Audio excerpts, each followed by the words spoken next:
When was the last time you felt gratitude in your body, not just in your head? The kind of that makes your shoulders drop and your breath deepen, and the world feels more doable. Most of us think we know what gratitude is, but knowing isn't the same as experiencing. Research shows most of us are practicing gratitude in a way that barely scratches the surface of what's possible. I will grow in my own way. Every day I'm changing, I'm taking small steps, and every time I'm falling, I go to new depths. I will become who I've always been. Welcome home, inspired entrepreneurs. Today, let's explore what gratitude actually is. Not the fluffy kind, not the Instagram quote kind, grounded, embodied, nervous system regulating, leadership strengthening kind. Let's explore through the lens of science, soul, and business, and how you can use it to create more alignment, clarity, and ease. Today, we're exploring just that and how this simple practice can change your experience of life in an instant.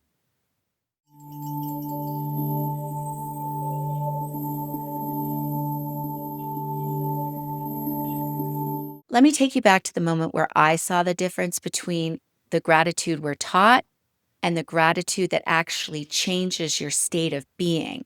It was early evening. I just walked through the door from picking up my son Owen from the Teen Rec Center. It had been one of those work days, back-to-back coaching sessions, expanding my business, working on this project that was taking everything for me to figure out and execute effectively, holding space for everyone else's needs while ignoring my own. We walked into the house together. I headed straight for the kitchen with a bunch of mail. Determined to get dinner going, I opened the fridge and I realized the meat was in the freezer.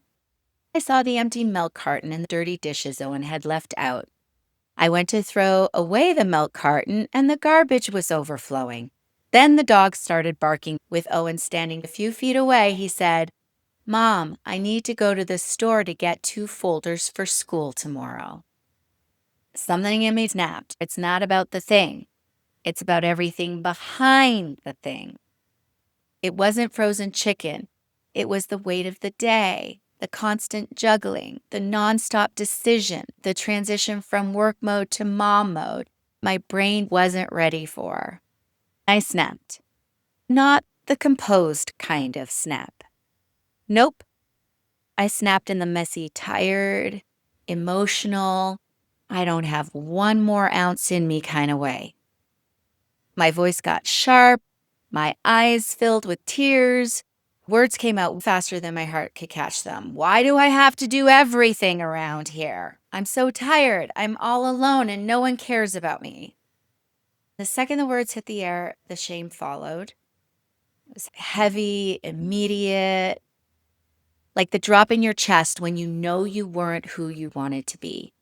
I saw the look on his face, surprised, also concerned in that quiet, sensitive way when there are no words. I stopped. I took a breath. I apologized. I gave him a hug. Then I stepped away for a minute. I came back into the kitchen. Something caught my eye. On the counter, next to the unopened mail, a plain white napkin. Except it wasn't plain. Written in black Sharpie in Owen's handwriting were the words, "I still care." Above the words were these little Sharpie flowers. They weren't perfect, just 3 quick little flowers drawn with the kind of instinct only a kid who loves you deeply would think to draw. And I froze. Time didn't slow down. I did. The whole world got quiet for a second. I picked up that napkin like it was something breakable. And then it hit me. My chest softened. And for the first time that day, I felt grateful. Not like a journal prompt, but grateful in that raw, real, human way where your whole being says, this is what matters. I stood there, tired and done, holding this napkin with these three Sharpie flowers, and I felt return to what really matters. Something inside me shifted, and at that time, I didn't know what it was. I just knew it felt like coming home to myself. It wasn't until later when I dug into the science and the soul and why moments like this matter for entrepreneurs that it all made sense. There's hard science behind that.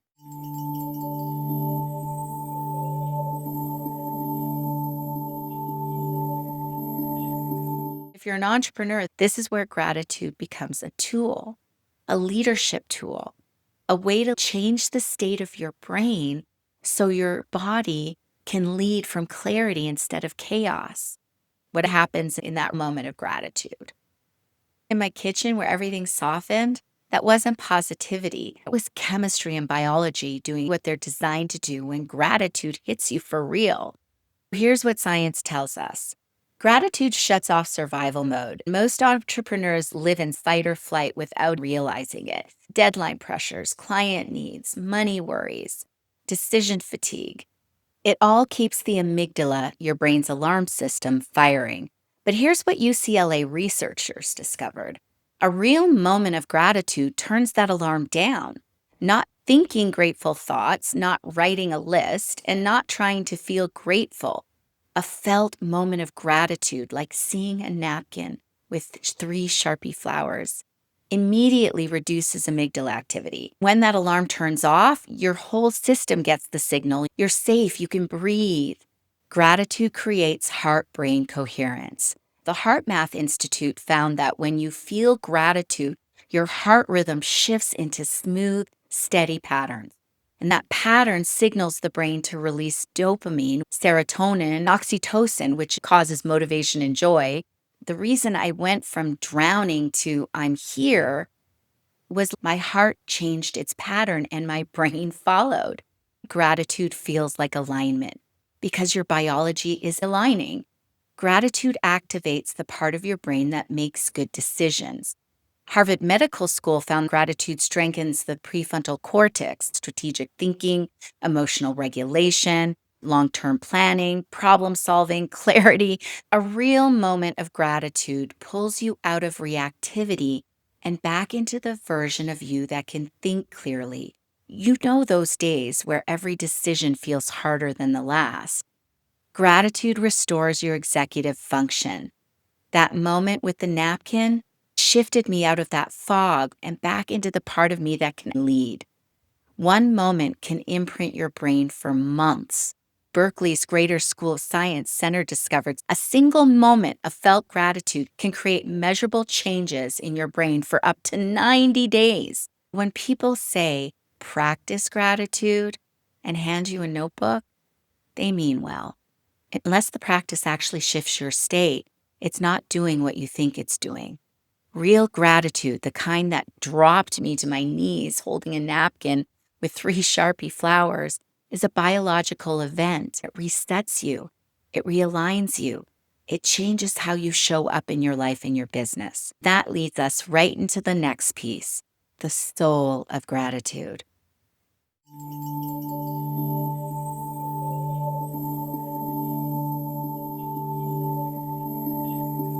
Every spiritual tradition, ancient wisdom teaching, any elder who ever sat with another human being in their pain or their joy talk about the same thing in different language.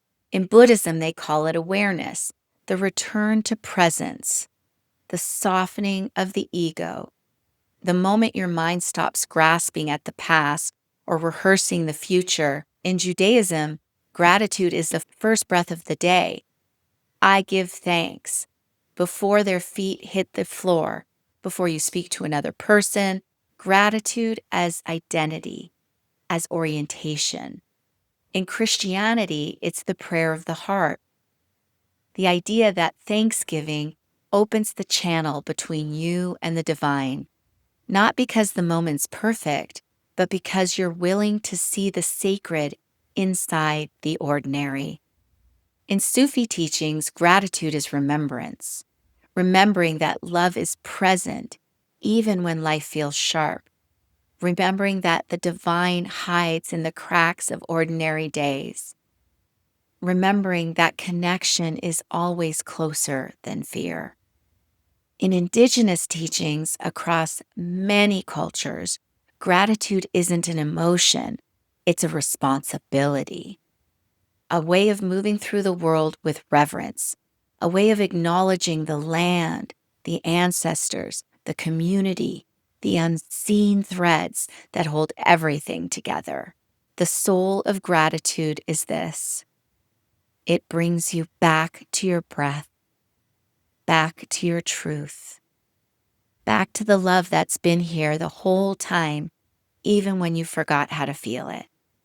Gratitude becomes the foundation for how we lead, work, build, and show up as entrepreneurs. When you understand gratitude as a presence, a connection, it changes everything about the way you run your business.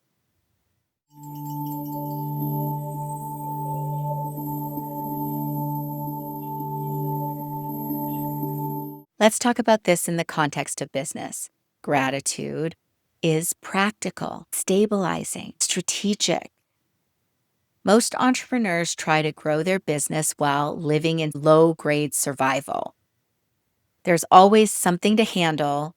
Your brain learns to scan for problems, what's missing, what's not working, and that becomes your default setting.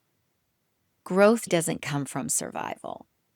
Leadership doesn't come from survival. You cannot build a peaceful, profitable, aligned business while your body is quietly braced for impact. This is where gratitude, the real kind you feel, becomes a power tool. That moment in my kitchen where everything softened, that's the inner work. The shift brings you back into presence, clarity, and truth. Inner gratitude is self-regulation, alignment. It's self-leadership. It's the state from which good decisions are made. Gratitude happens inside of you. Acknowledgement is what you extend outside of you. In business, acknowledgement is one of the most underused, underestimated leadership skills. Acknowledgement is not flattery, and it's not praise. Acknowledgement is witnessing. It says, I see you. I see your effort, your intention. I see your impact. And something happens to people when they feel seen. Their shoulders drop, their guard lowers, their creativity opens, their loyalty strengthens, their best self rises to the surface. When you do that inside your business, everything changes. People communicate more honestly, take more ownership, bring more ideas, stay longer, try harder. A business where acknowledgement is part of the culture is a business where people thrive. When you lead from acknowledgement, you multiply the impact of your inner gratitude.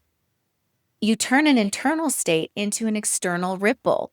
You turn alignment into influence, presence into culture. This is where entrepreneurship becomes a spiritual path, because you're not just building a business, you're shaping the emotional quality of an entire ecosystem.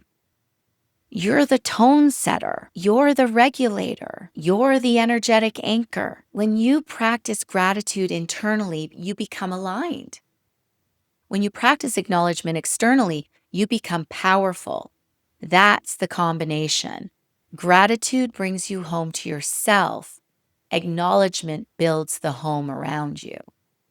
So, what does gratitude really look like in business? There are decades of studies showing that gratitude and acknowledgement impact performance, revenue, retention, decision-making, and innovation. Gratitude increases productivity. The University of Warwick found employees who feel appreciated are on average 12% more productive. The productivity boost didn't come from the praise. It came from the emotional shift acknowledgement creates. People felt valued, They felt safe. Because of that, people wanted to contribute more. This is what happens when you experience gratitude. And it's what happens inside your team when you offer acknowledgement.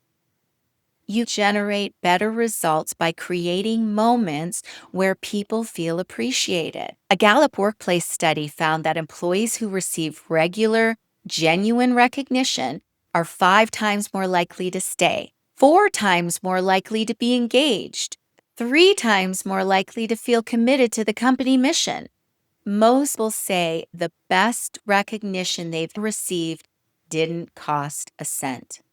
Words, presence, acknowledgement. Retention is expensive. Acknowledgement is free and more effective. Google had a project called Aristotle, studying what made teams successful. They expected to find something like talent, experience, education, or different personality types. The number one factor was psychological safety, the feeling that I can speak up here. I can try things. I won't be punished for being human. An acknowledgement is one of the fastest ways to create psychological safety. It lowers the internal threat system. It increases trust. It creates emotional permission for people to show up fully. When you acknowledge people, they stop bracing and start contributing. The Harvard Business Review reported that leaders who regularly practice gratitude make significantly better long-term decisions because they're operating from regulation, not reactivity. They're leading from the prefrontal cortex, not the amygdala, which means clearer thinking, better strategy, more grounded financial decisions, stronger boundaries, smarter delegation, healthier risk-taking. You are the decision engine of your business. Your state determines the quality of your decisions. Gratitude shifts your state, better decisions, better outcomes.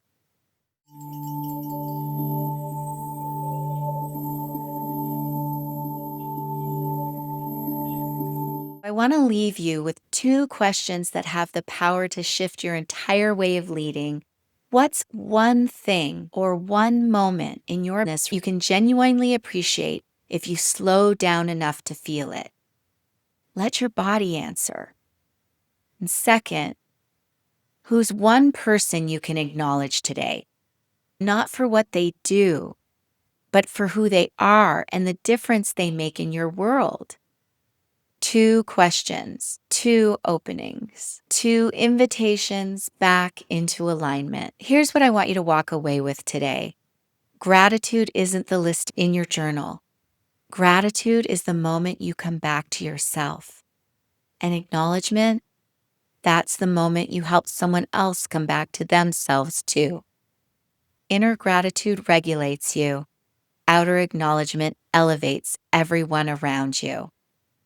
When you hold both, you become a different kind of leader, a leader who builds from presence instead of pressure, who sees people, a leader people rise for, a leader people trust. It only takes a moment. Sometimes it's a napkin with 3 Sharpie flowers. Sometimes it's a sentence. Sometimes it's a breath. That one moment, that one shift changes everything. If this episode opens something in you, share it with someone you appreciate. If you're ready to build a business from alignment, join me inside the Inspired Profit and Growth Accelerator, where we practice this work until it becomes who you are.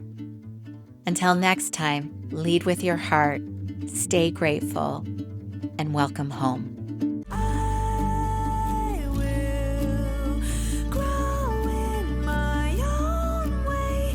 Every day I'm changing, I'm taking small steps, and every time I'm falling, I go to new depths.